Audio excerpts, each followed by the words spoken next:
이어서 기조 세션을 하겠습니다. 네, 이 세계에서 가장 중요한 경제학자 중에 한 분이신 제프리 삭스 교수님, 콜롬비아 대학교 교수님이십니다. 예, 기조 강연을 해주시겠습니다. 이번 세션은 용태순 국제보건의료학회 이사장님께서 진행을 해주시겠습니다. 좌장이신 용태순 이사장님을 간단하게 소개해드리겠습니다. 용태순 이사장님은 기생충학, 열대의학을 주로 연구하고 계시고 현재 연세의대 환경의생물학 교실 교수시고 열대의학 연구소 소장님이십니다. 그리고 2021년 7월부터 국제보건의료학회 이사장을 역임하고 계십니다. 네, 용태순 이사장님 부탁드리겠습니다. 네, 소개 말씀 감사합니다. 방금 소개받은 국제보건의료학회 이사장 용태순 교수입니다. 오늘 이 중요한 글로벌 통일 컨퍼런스에 처음 기조 연설을 하게 되시는 제프리 삭스 교수님을 소개드리고 그 좌장을 맡게 되어서 영광이고 감사하게 생각합니다. 경제학의 이제 교수신데 국제보건까지 다 또 환경, 그 지구촌에 지금 있는 어떤 중요한 문제들을 다 아우르실 수 있는 그런 이 석학이신 제프리 삭스 교수님을 소개드리게 돼서 감사하게 생각합니다. 교수님은 콜롬비아 대학교 교수시고 학위는 하버드에서 석박사를 다 마치셨습니다.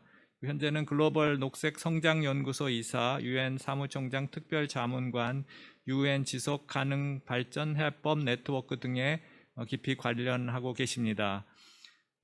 교수님은 특히 또 아주 베스트셀러의 그런 이제 저자이신데요. 지리 기술 제도 2021년에 나온 책이고 이전에 빈곤의 종말이라든지 지속 가능한 발전의 시대, 문명의 대가 등의 이런 아주 좋은 책을 많이 저술하신 그런 분입니다. 주요 연구 분야는 빈곤을 해결하는 연구, 사람으로 인한 환경 오염, 국제적인 경제 위기, 국내 경제 개정, 그다음에 팬데믹과 유행병 이런 연구 분야를 가지고 계셔서 오늘 이 뜻깊은 컨퍼런스에 기조 연설을 하시게 됐습니다. 교수님의 강연은 오늘 미국에 계셔서 온라인으로 저희가 미리 녹화해서 동영상을 준비했습니다. 교수님을 모시겠습니다. 네.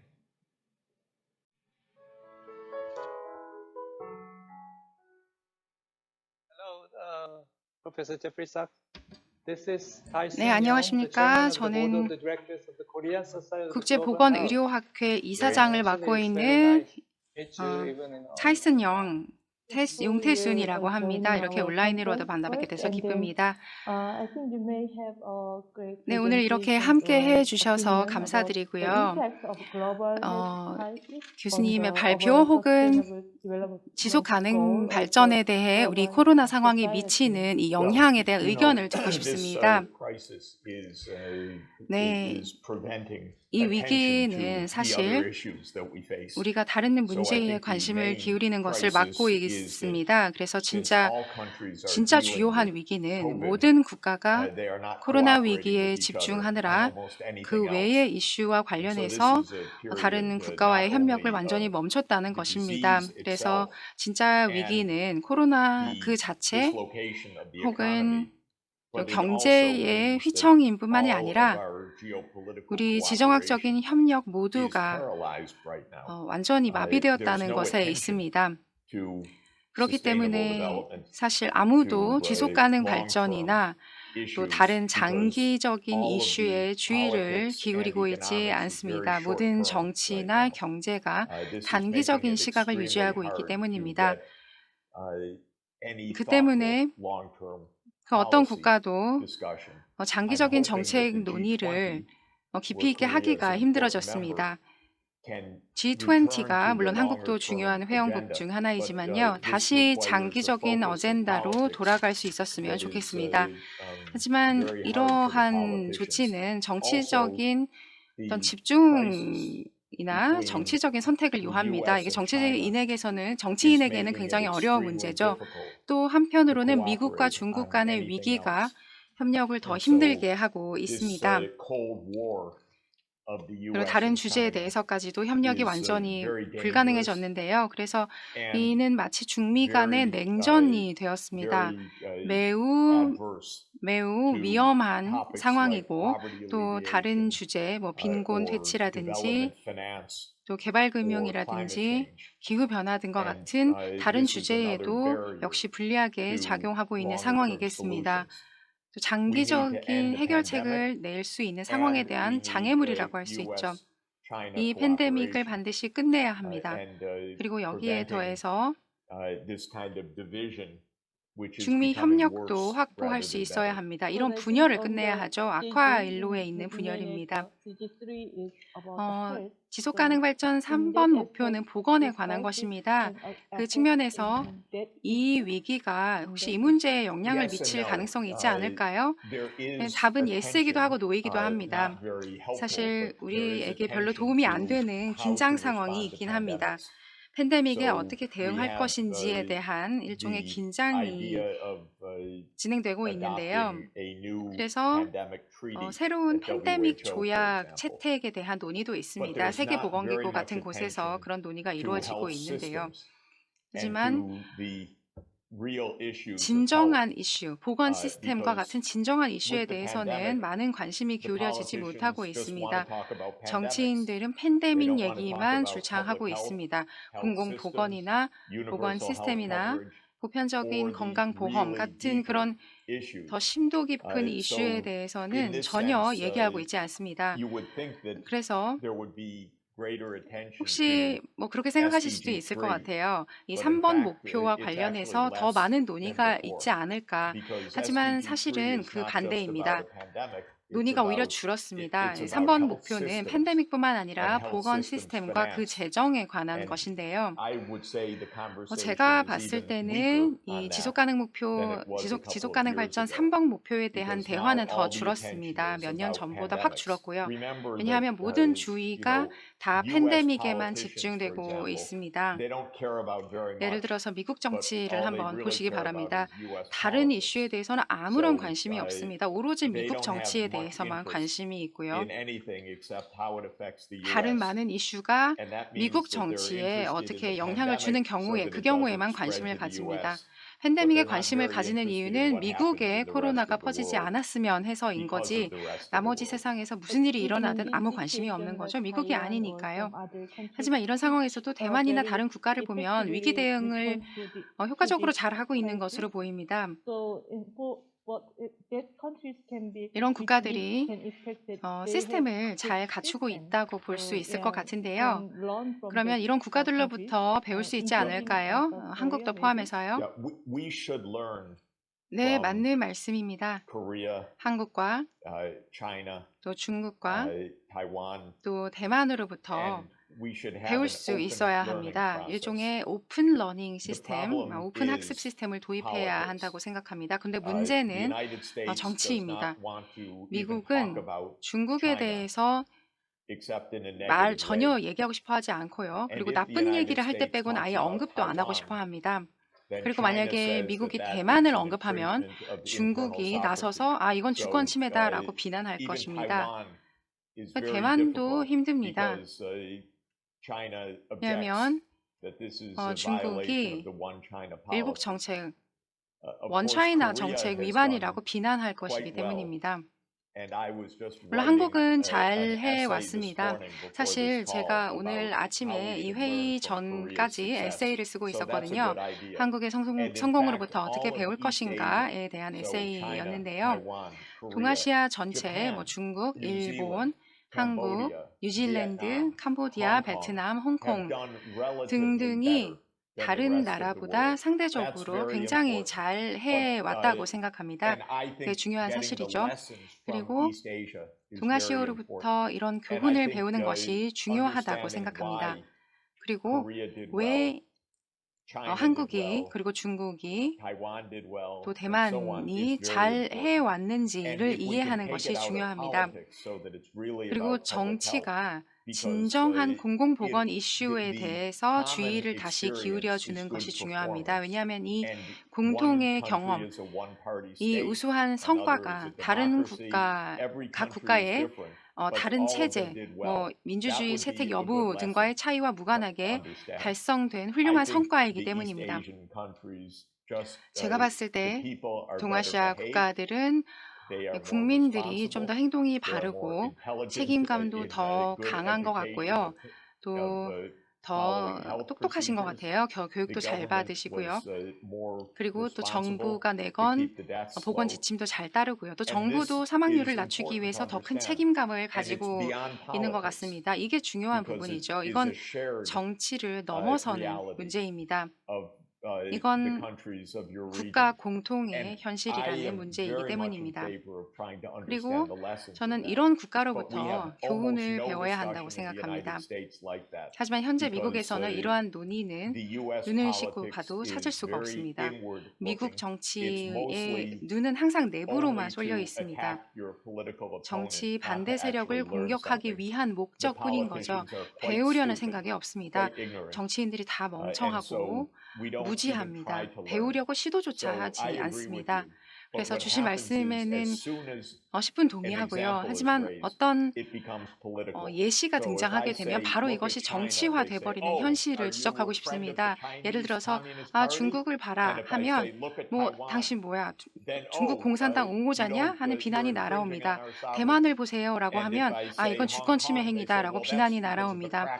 홍콩 봐라라고 하면 이건 홍콩에 있었던 대대적인 그런 크랙다운 단속 문제이다라고 대응합니다. 공공보건 이슈가 아니라 오로지 정치 이슈만 등장을 하게 되는 것이죠. 네, 안녕하십니까? 교수님, 저는 고대 의대 교수로 있는 김신공이라고 합니다. 제가 드릴 질문이 있는데요.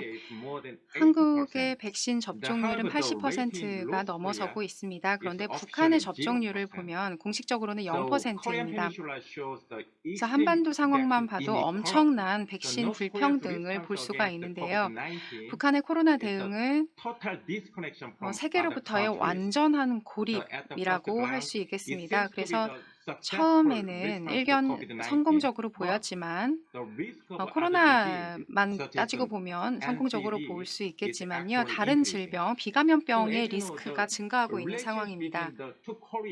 그리고 남북한의 관계 그리고 북미 관계도 상황이 안 좋은 상황입니다. 그래서 보건의료 분야 협력이 이런 정치적 상황에 너무 영향을 많이 받고 있는 문제도 있고요. 그래서 이런 상황에서 국제적인 솔루션이 무엇일까요? 북한 보건 상황을 돕고 또 북한 주민들의 생명을 지킬 수 있는 방법이 무엇인지 여쭙고 싶습니다. 네, 정말 좋은 질문 해주셨습니다. 사실 명백히 모든 것이 북한과의 관계와 관련이 되어 있죠.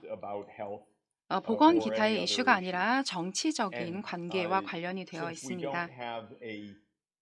우리가 현재 적절한 프레임워크가 없습니다. 협력을 위한 기본적인 프레임워크가 없는 상황이기 때문에 사실 북한과의 관계라는 것은 거의 없는 것과 마찬가지죠. 네, 북한이 백신 반입을 거절했습니다.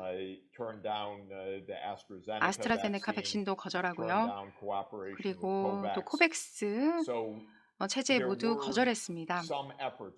그래서 지금까지 제가 알기로는 일종의 어떤 포용적인 제스처와 관련한 노력은 진행되고 있었지만 북한이 스스로를 고립시킨 거죠.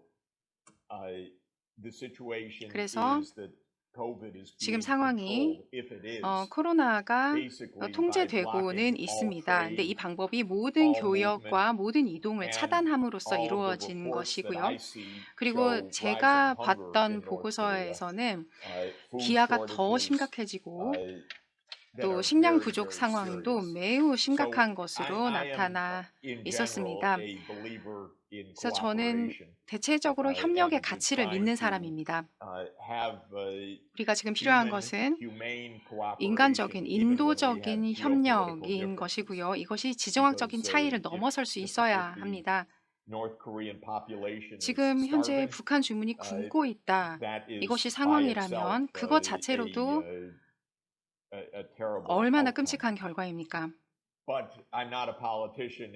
제가 정치인이 아니니까 뭐라고 말씀을 못 드리겠지만 지정학적인 프레임워크를 가지고 있으면 굉장히 강력하겠죠. 물론 북한이 전혀 아무런 도움을 요청하고 있지 않습니다. 체제의 행동 수칙에 반하기 때문인데요.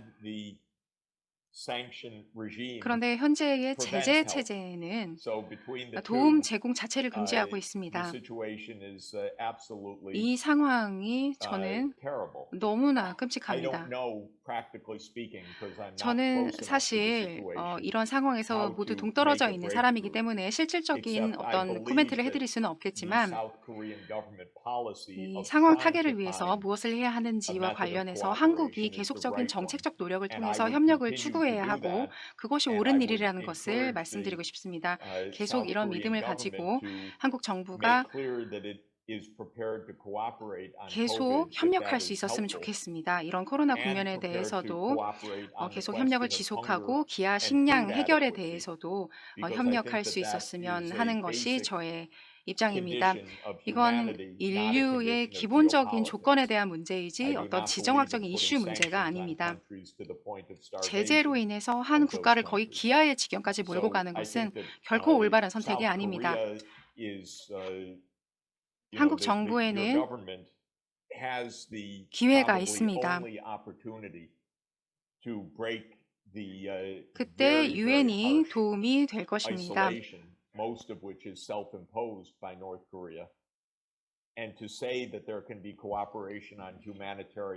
그때 유엔이 도움이 되긴 할 거지만 현 상태를 유지하는 것은 돌파구 마련이 불가능합니다. 북한이 도움을 요청하지도 않을 것이고요. 또 제재 체제하에서 협력을 위한 메커니즘도 없습니다.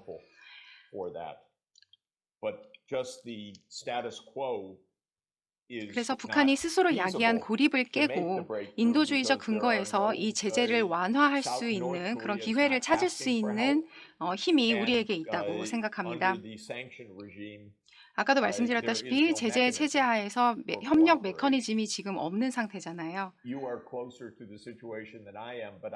저보다는 여러분들이 이 북한 상황에 더 가깝게 서 계시는 상황이고 또 저는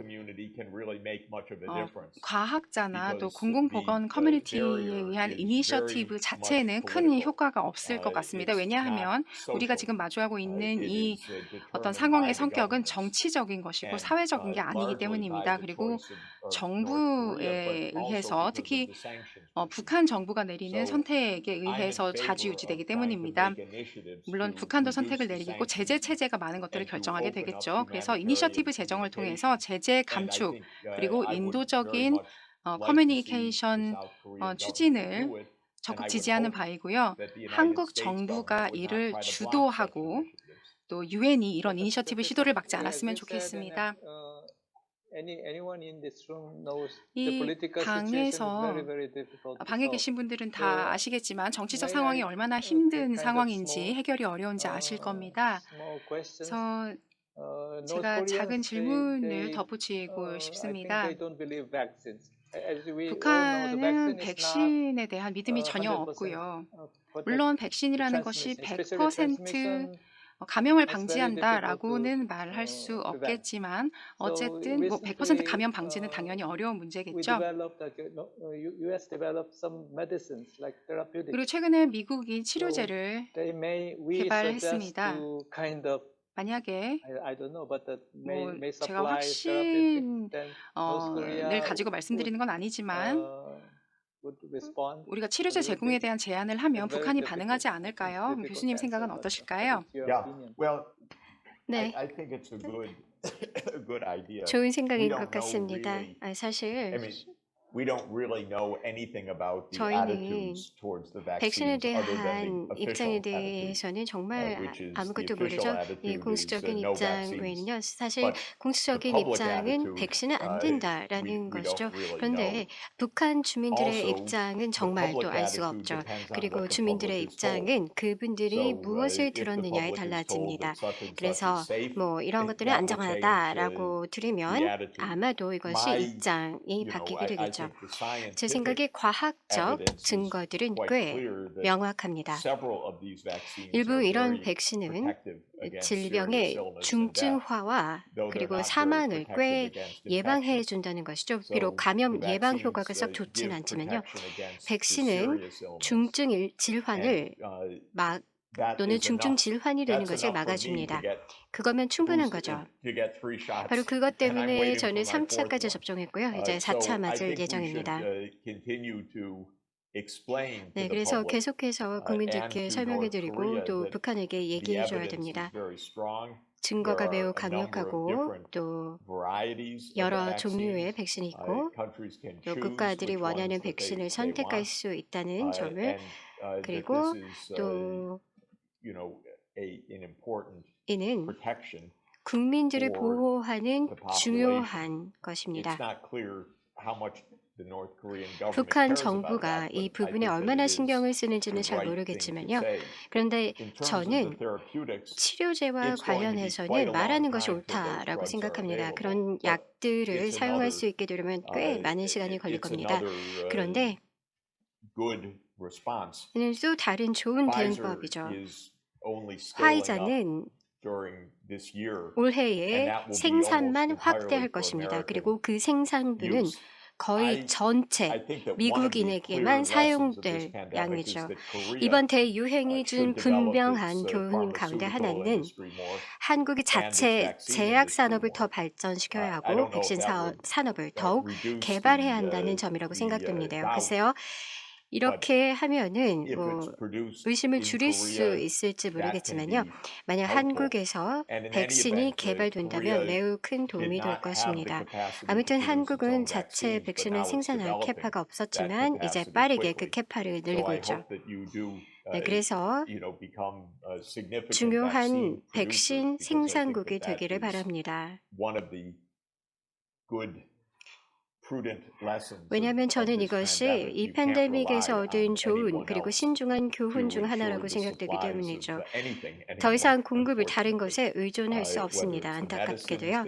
그것이 의약품이든 검사든 혹은 백신이든죠. 그리고 한국은 아시다시피 최첨단 기술 제조국이기 때문에 이런 백신도 생산할 수 있어야 합니다. 그리고 라이선스를 통한 치료제를 생산하거나 자체 기술력을 바탕으로 치료제를 생산할 수 있어야 한다고 생각하는 것입니다. 한국 기업이 현재 시도 중인 일부 백신이 있다고 알고 있습니다. 네, 그리고 일부는 매우 성공적이 될 것이라 확신합니다. 네, 대부분 이런 백신들은 알려진 기술이죠. 심지어 mRNA 백신도, 즉 메신저 RNA 백신도 꽤 널리 생산될 것이라고 생각됩니다. 현재는 두 회사만이 생산하고 있는데 향후 2, 3년 후면 많은 새로운 회사들이 mRNA 백신을 생산할 거라고 봅니다. 북한이 그런 일을 할 수 있도록 해야 할까요? 네, 아시다시피 북한은 항상 기술 이전에 관심을 가져왔고요. 또 제조 시설에 관심을 가져왔습니다. 따라서 이 분야는 협력이 계속 성공적으로 이루어졌던 분야 가운데 하나였죠. 따라서 북한이 자체 백신을 생산한다면 보다 단순한 변이에라도 그 백신을 활용할 겁니다. 제 동료 중 한 분이 제조합 단백질 백신을 생산 중인데요. 인도와 함께, 특히 인도에 있는 바이오 EE와 함께 만들고 있습니다. 이 효모를 활용해서 단백질을 합성하는 건데요. 제조합 단백질 백신이죠. 이 백신은 꽤 효과적인 것으로 나타났습니다. 이제 제게 말씀하시길 이 기술은 오히려 표준 기술이고 이전이 용이하고 또 메신저 mRNA보다 훨씬 단순하고 더 안정적이다라고 했죠. 그리고 긴급 사용 승인을 인도에서 막 받았다고 합니다. 그래서 수억 회분을 만들 거라고 합니다.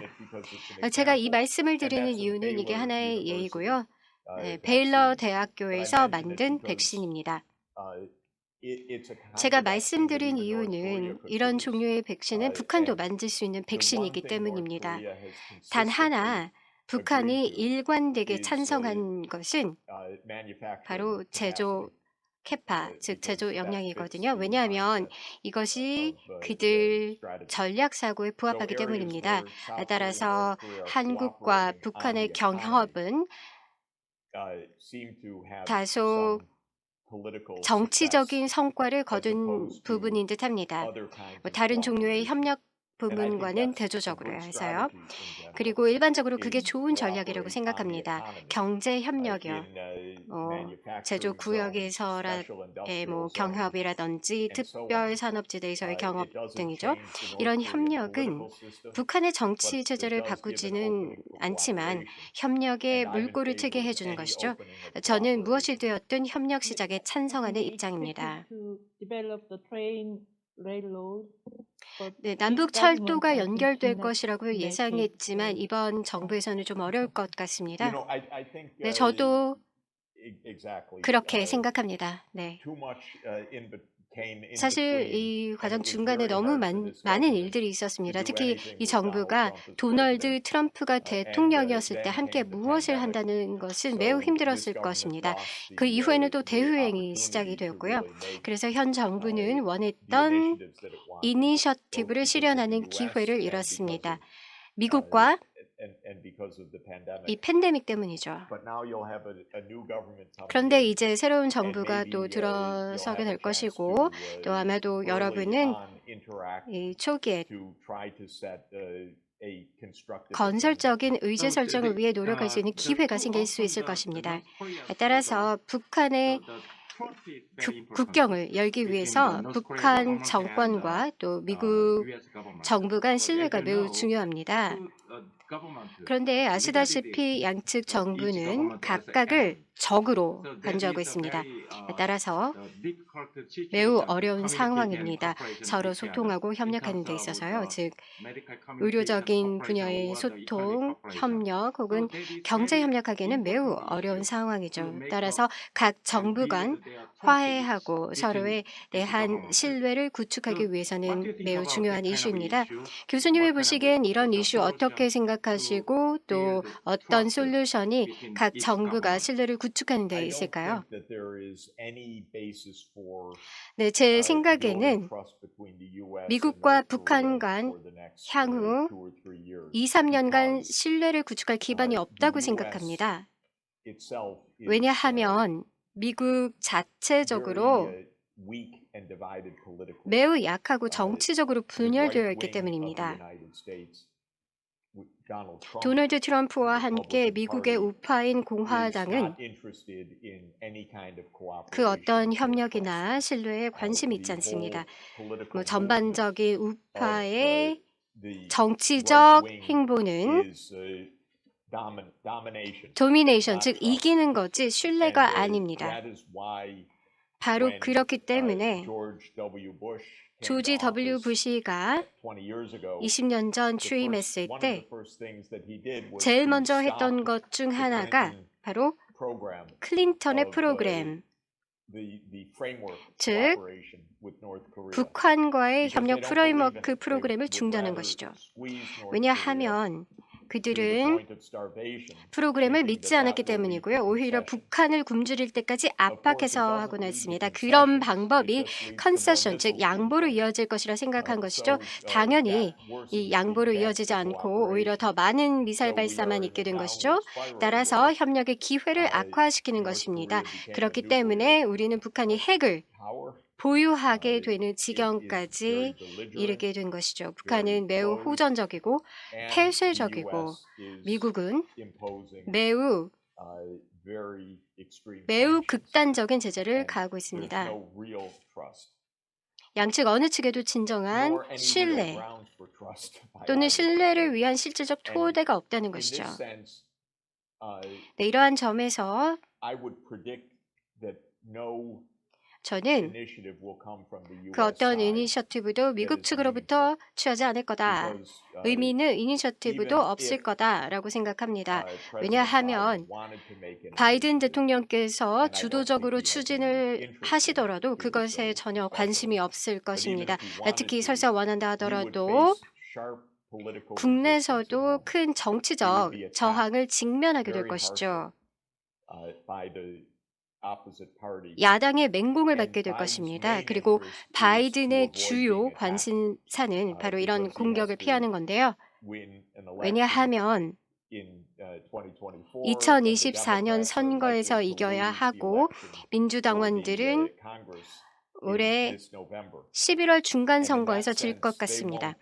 그러한 점에서 그 어떤 도발적인 조치 취하지 않을 것입니다. 용기 있는 조치 없을 것입니다. 그리고 용기 있는 조치 없이는 사실 신뢰 재구축을 시작할 수 없죠. 그래서 제 유일한 접근 방법은 매우 강력한 것은 아니지만요. 이 신뢰 구축이 한반도에서부터 이루어져야 한다는 겁니다. 그래서 이게 가능한지는 모르겠습니다. 근데 새로운 정부와 북한 정부가 초기부터 접촉을 시도하고 또 일종의 프레임워크를 구축하려고 노력하는 것이죠. 네, 바로 제가 항상 중요하다고 생각하는 대화와 그리고 일부 특정 아이템에 대한 액션에 관한 프레임워크에 대해서요. 뭐 큰 것은 아니더라도 일부 구체적인 아이템에 대해서요. 그 다음 제 개인적인 접근 방법은 여러분의 정부가 미국, 일본, 중국에게 한국이 다른 길을 탐색할 수 있는 운신의 여지를 원한다라고 말하는 것입니다. 그리고 그 운신의 여지는 외부에 의한 것이 아니어야 하고 그렇다고 해서 외부로부터 막혀서도 안 되는 것이죠. 다른 강국에 의해 저지를 받아서도 안 되고요. 그래서 제 생각에는 이 협력은 한반도 자체에서 구축되어야 합니다. 글쎄요, 과연 가능할지는 모르겠습니다. 혹은 어떤 결과가 나올지도 모르겠지만요. 그런데 미국이 뭐 지혜나 관심 혹은 불굴의 용기가 있어서 이런 프레임워크를 협상할 수 있을 거라 확신하지 않습니다. 왜냐하면 미국은 지금 입지가 많이 약해져 있거든요. 25년 전 클린턴이 이 이슈를 맡았을 때보다요. 클린턴은 사실 일종의 합의를 이루었습니다. 대단한 건 아니지만요. 그리고 양측은 사실 지키지 않아죠. 약간 어겼죠. 그래도 여전히 프레임워크가 있었다는 것입니다. 90년대 말을 되돌아보면 어느 정도의 희망이 있었습니다. 북한이 핵을 보유하지 않고 또 협력을 할 것이라고요. 근데 당시 미국은 훨씬 강했습니다. 왜냐하면 중국의 존재감이 미미했기 때문이고요. 그리고 미국이 당시 그렇게 분열되지 않았기 때문입니다. 따라서 대통령이 실제로 주도권을 잡을 수 있었고요. 근데 지금 우리는 훨씬 약해졌고 더 분열이 되었습니다. 주도권을 잡을 능력을 말할 것도 없고요. 미국 정부 자체는 예전보다 능력이 덜하고요. 왜냐하면 사람들은 이러한 상황에서 정부로 들어가지 않아요. 네, 개인적으로 정부의 퀄리티 저 역시 매우 만족하지 않고 있죠. 이것이 생각해 볼 수 있는 능력과 관련해서요. 그리고 미국의 위기를 몇 번 겪었는지 생각해 보면 너무 많아서 크게 여기에 집중할 수 없죠. 그리고 많은 제재받는 정권들이 있죠. 미국은 우크라이나의 전쟁, 대만을 둘러싼 전쟁, 북한, 코로나19 등 우려하고 있고요. 정말 그 우려 목록이 정말 길죠. 그리고 이는 미국 측에서 이니셔티브가 나오게 하는데 매우 어렵게 합니다. 한국 측에서도 이렇게 말하는 거죠. 그러면 이렇게 함께 살아갈 방법이 있는데 뭐 일부 협력이나 뭐 평화의 방법을 제외하고 있다라고 말하는 게 정말 필요합니다. 그런 다음 더 강대국에게 여기에 약간의 연신의 여지를 두도록 요청하는 것이죠. 금융 제재 완화해달라라는 것 같은 거요. 저는 금융 제재 완화 필요하다고 생각합니다. 기아 위기를 멈추기 위해 필요하다고 생각합니다. 등과 같이요.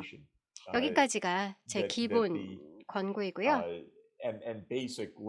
그리고 기본 교훈은 솔루션입니다.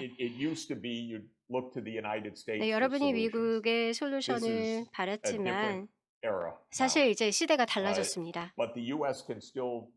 뭐 그러나 미국은 여전히 저지할 수 있기 때문에 이해를 구하는 게 중요합니다. 이게 제 생각엔 앞으로 새로운 정부의 우선순위라고 생각합니다. 네, 교수님 의견에 동의합니다만 김정은 북한의 지도자는 건강이 매우 나쁘다고 들었고요. 또 북한의 리더십이 현재 불안정하고 이제 한국의 경우에는 대선이 있죠. 네, 그래서 작년에 현 정부는 종전선언을 원했지만 그렇지 못했습니다. 그래서 다음 정부가 종전선언을 이뤄낼지 여부는 확실하진 않지만 이를 위해 한국이나 북한은 다른 나라, 즉 미국이나 중국의 도움이 필요하죠. 그래서 종전선언을 기반으로 다음 단계로 나아가기 때문에 다른 국가의 동의가 중요하다라고 생각합니다. 네, 다른 국가의 동의가 중요하다고 생각하는 것이죠. 네, 그렇습니다. 맞는 말씀입니다. 그 이니셔티브는 한국에서 나올 수 있고요. 남북한에서 다음 정부가 들어서면 이니셔티브가 나올 수 있습니다. 그리고 다른 국가들은 도와야죠. 저는 유엔이 기관으로서 역할을 할 수 있다고 생각합니다. 왜냐하면 아시듯 유엔은 여기에서 매우 도움이 될 수 있다고 생각하고 또 반드시 많은 도움이 되어야겠죠. 외부 프로세스로서 새로운 이해를 지원할 수 있어야 합니다. 네, 새로운 정부가 들어선 후 다시 모이기로 해요. 그리고 여러분의 일부 관료들과 이야기할 기회가 있겠죠. 저는 보건에 대한 이니셔티브가 매우 좋은 것이라고 생각하는데 이유는 원칙상 인도주의 임무이기 때문입니다. 네, 보건 이니셔티브는 양측에 도움이 됩니다. 군사적 접근 방법이 아니고 사례를 도모하는 접근 방식이 아니기 때문이죠. 단순히 인도주의적 접근 방식이기 때문입니다. 따라서 보건 외교는 좋은 아이디어입니다. 저는 가능성이 있다라고 봅니다. 네, 한번 연구해 보시길 바라고요. 혹시 거기에 제가 도움이 된다면 당연히 제게 요청해 주시길 바랍니다. 왜냐하면 보건 외교 이니셔티브는 새로운 방법의 일부가 될 수 있고 아마도 환영받을 수 있는 것이 될 수 있기 때문이죠. 그리고 북한이 최소한 일부 의약품이나 의료 물품을 생산할 능력을 개발하고자 한다고 하신다면 이는 북한이 큰 관심을 보일 것이라고 생각합니다. 이게 실제 보건 외교의 훌륭한 부분이라고 생각하고요. 또 첨언하자면 세계가 어떻게 한국의 코로나19 경험을 더 잘 배울 수 있느냐는 것이 매우 중요하다고 생각합니다. 근데 제가 가장 크게 실망한 부분은 우리에게 학습 프로세스가 없다는 것입니다. 심지어 WHO조차도 모범 사례를 설명할 기회를 활용하지도 않는다는 것이죠. 근데 한국은 이번 대유행에서 매우 잘 선방했습니다. 완벽하진 않더라도 매우 잘 대처했다는 것이죠. 따라서 우리가 이유와 방법 그리고 한국인들의 행동의 최저 또는 최고가 무엇이었는지, 기술을 얼마큼 사용했는지, 사람들의 협력은 어느 정도였는지, 마스크, 이동 제한, 추적 등은 어느 정도였는지, 또 큰 차이를 낼 수 있었던 주요 요소가 무엇이었는지 등을 이해할 수 있다면요, 세계가 이해하는 것에 큰 기여를 할 수 있게 될 것입니다. 그리고 바로 이 부분이야말로 우리가 학자로서 진정으로 기여할 수 있는 부분이죠. 왜냐하면 우리 정부들은 배우는 걸 잘 못하기 때문이죠. 숙제도 싫어하고 연구도 싫어하죠. 그렇지만 이 부분은 우리가 할 수 있는 것이죠. 우리는 서로 배울 기회가 많다고 생각합니다. 한국에서든 다른 국가에서든 경험을 공유할 기회가 있다고 생각합니다. 네, 그래서 그럴 기회가 있다고 보고요. 특히 한국과 북한은요, 현재 코로나19 상황에 대해 좋은 소통을 할 수 있을 것 같습니다. 네, 사실 개인적으로 저는 이런 컨퍼런스나 웨비나로 양측의 지도자들과 함께 추진하는 것에 매우 관심이 많을 것 같습니다. 아시다시피 우리는 하루에 거의 미국에서 100만 명 확진자가 지난 수주간 발생했고요. 이는 상황이 얼마나 끔찍한지를 보여주죠. 얼마나 완전히 무책임할 수 있다는 것을요. 그래서 저는 우리가 팔로우업 같은 걸 함께 마련한다면 매우 유용할 것 같습니다. 사실 2개월 내에 다음 정부가 들어서게 되는데요.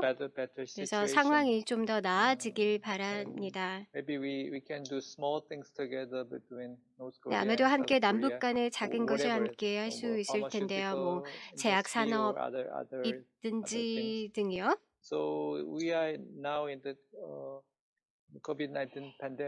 현재 코로나19 팬데믹 시기여서 어려운 상황이지만 이러한 어려운 상황을 통해 아마도 남북이 협력할 방법을 찾아볼 수 있을 거고요.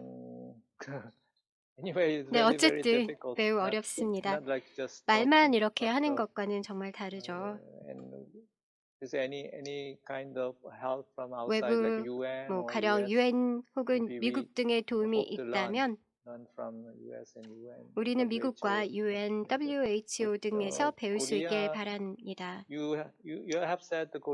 네, 교수님께서 한국이 매우 잘했다라고 하셨는데요. 어느 면에서는 사실이긴 하지만요. 네, 일각에서는 완전히 동의하지 않는다라고 하기도 합니다. 어쨌든 완벽한 정부나 완벽한 사람은 없으니까요. 서로 배우길 바랍니다. 네, 이제 거의 1시간이 지나가는데요. 김소윤 교수님 그리고 김신곤 교수님 혹시 제프리 삭스 교수님과 더 얘기하실 게 있으신가요? 네, 다음에 또 얘기했으면 좋겠어요. 네. 굉장히 유용한 정보를 공유할 수 있었던 기회였던 것 같습니다. 약간 첨언을 드리자면 이 이슈에 관해 제 견해를 말씀드리자면요. 교수님께서는 다음 정부가 매우 중요하다라고 하셨는데 다음 정부가 진보든 보수든 간에 이들은 북한을 신뢰하지 않습니다. 저희는 북한에 살고 계시는 분들의 삶에만 집중하는 것입니다. 정부가 아니라요. 그래서 다른 이슈죠. 사람들의 건강, 삶 등 북한에 살고 계시는 분들의 이런 이슈에만 포커스를 맞추고 있습니다. 바로 이것이 중요한 명분으로 이 명분 하에 반드시 소통하고 협력하는 것입니다. 정부 간,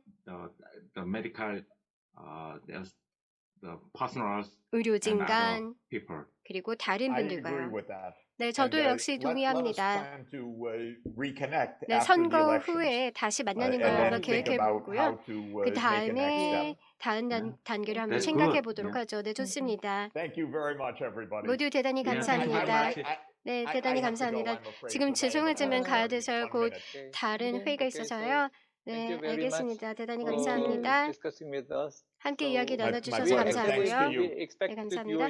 사실 저희는 교수님의 발표를 듣고 싶었었는데 특별히 발표도 말씀 없었습니다만 함께 토론해서 매우 좋았고요. 네, 대단히 감사합니다. 사실 제가 더 많은 걸 알고 있더라면 더 많은 걸 알려드리고 말씀드리고 답도 드릴 수 있었을 텐데요. 제 개인적으로는 토론해서 좋았습니다.